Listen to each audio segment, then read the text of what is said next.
গরমের দিনে বাঙালিরা সাধারণত ভাতের সাথে প্রথম পাতে তেতো খেতে পছন্দ করে। আজ আমি আপনাদের সাথে করলার একটি দুর্দান্ত রেসিপি শেয়ার করব। যারা যারা করলা বা উচ্ছে খেতে পছন্দ করেন না তারাও চেটেপুটে খেয়ে নেবেন। আমার টিপস ফলো করে এইভাবে রান্না করলে অত্যাধিক তেতো ভাব লাগবে না, আর খেতেও হবে খুবই সুস্বাদু।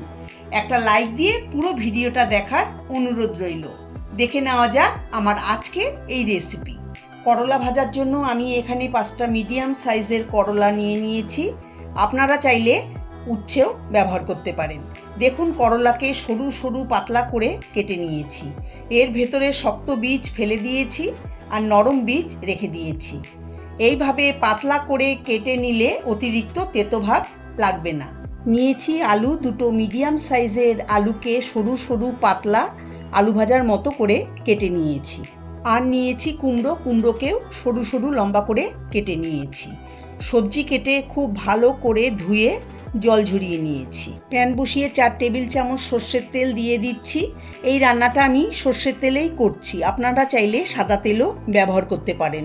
করলা বা উচ্ছে ভাজাতে তেলটা একটু বেশি দিতে হবে, তাহলে তেতো ভাব কম লাগবে। তেল গরম হলে প্যানের চারিদিকে ছড়িয়ে দিচ্ছি। এবার এর মধ্যে সামান্য পরিমাণে কালো সর্ষে দিয়ে কিছু সেকেন্ড ভেজে নেব। এরপর দিয়ে দেব 2টো মিডিয়াম সাইজের মিহি করে কোচানো পেঁয়াজ। করলা ভাজাতে পেঁয়াজের পরিমাণটা একটু বেশি লাগবে, তাহলে খেতে খুবই সুস্বাদু হবে। এখন হাই ফ্লেমে 2-3 মিনিট নেড়েচেড়ে পেঁয়াজটাকে ভেজে নেব। যখন পেঁয়াজের কালার পাল্টাতে শুরু করবে তখন এর মধ্যে 4-5টা চেরা কাঁচা লঙ্কা দিয়ে 1 মিনিট আবার নেড়েচেড়ে ভেজে নেব। এরপর এর মধ্যে দিয়ে দেব কেটে রাখা আলু আর কেটে রাখা উচ্ছে। একটু নেড়ে চেড়ে ভেজে নেব। ভাজার সময় দিয়ে দেব হলুদ গুঁড়ো 1/2 চা চামচ আর লবণ দেব স্বাদ মতো।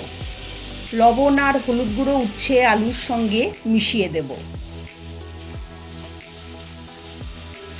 দেখুন, মেশানো হয়ে গেছে। এবার মিডিয়াম ফ্লেমে একবার নেড়ে চেড়ে একবার ছড়িয়ে দিয়ে আবার নেড়ে চেড়ে এইভাবে 3-4 মিনিট উচ্ছে আলু ভেজে নিতে হবে। এইভাবে ভাজলে ভাজাটা খুব সুন্দর হবে আর অতিরিক্ত তেতো হবে না।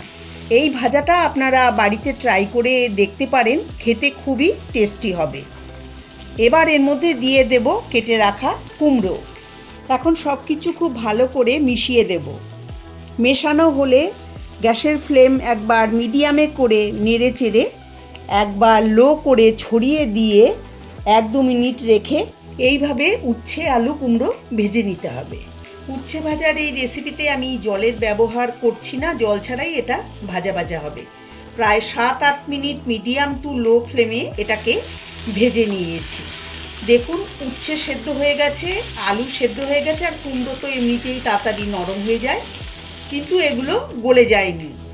এখন আমি গ্যাসের ফ্লেম বন্ধ করে দিচ্ছি। উচ্ছে ভাজা একদম রেডি। গরম গরম সার্ভ করে নেব। আমার আজকের এই রেসিপি আপনাদের কাছে কেমন লাগলো অবশ্যই জানাবেন। যদি ভালো লেগে থাকে তাহলে আপনারা বাড়িতে অবশ্যই একবার ট্রাই করে দেখতে পারেন। আশা করি আপনাদেরও ভালো লাগবে। ভালো লাগলে লাইক, কমেন্ট, শেয়ার করার অনুরোধ রইল। আমার চ্যানেলে নতুন বন্ধু হয়ে থাকলে চ্যানেলটাকে অবশ্যই সাবস্ক্রাইব করবেন। সবাই ভালো থাকবেন, সুস্থ থাকবেন। নমস্কার।